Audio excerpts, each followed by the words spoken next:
Hello बच्चों, let's see this question. The question says integration x square plus one upon x power 4 plus one with respect to x. Clear.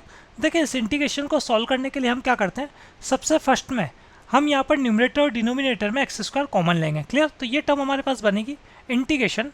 Numerator में x square common लेंगे तो one plus one upon x square, और denominator में हम बात करें x square अगर मैं कॉमन लूँगा तो हमारे पास आएगा यहाँ पर x square plus one upon x square. Clear. With respect to x हमको इसका इंटीग्रेशन करना है. एक्स स्क्वायर से एक्स स्क्वायर कैंसिल हो जाएगा. ठीक है. अब देखिए, यहाँ हम क्या कर सकते हैं, हमारे पास न्यूमरेटर में चल रहा है one plus one upon x square, तो ये हमारे पास बनेगा x minus one upon x का होल स्क्वायर. तो मैं क्या करता हूँ, इसको नोट कर सकता हूँ. जो न्यूमरेटर हमारे पास है उसको एज इट इज रखते हैं.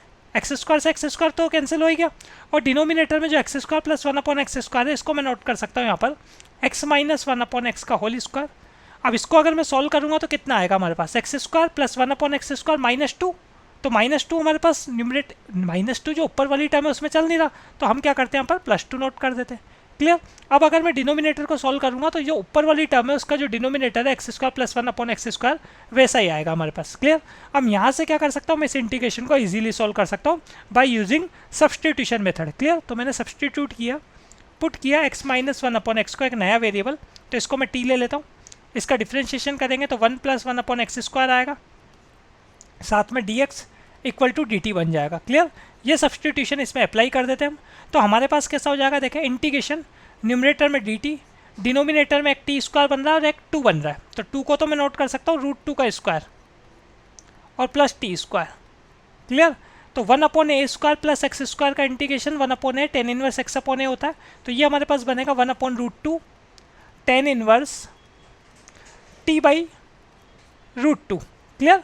One upon a tan inverse x by a, तो वही बन रहा हमारे पास ये one upon root two tan inverse t by root two plus arbitrary constant. तो ये आर्बिट्री कांस्टेंट सी ले लिया. अब टी की वैल्यू पुट कर देते हैं हम, तो टी की वैल्यू है हमारे पास x minus one by x, मतलब इसको अगर मैं सॉल्व करूँगा तो x square minus one upon x है.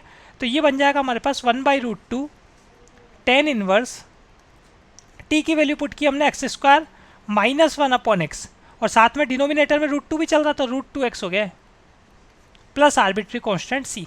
अब आप ऑप्शन में देख सकते हैं वन अपॉन रूट टू सभी में है, टेन इनवर्स के साथ एक्स स्क्वायर माइनस वन भी सभी में है.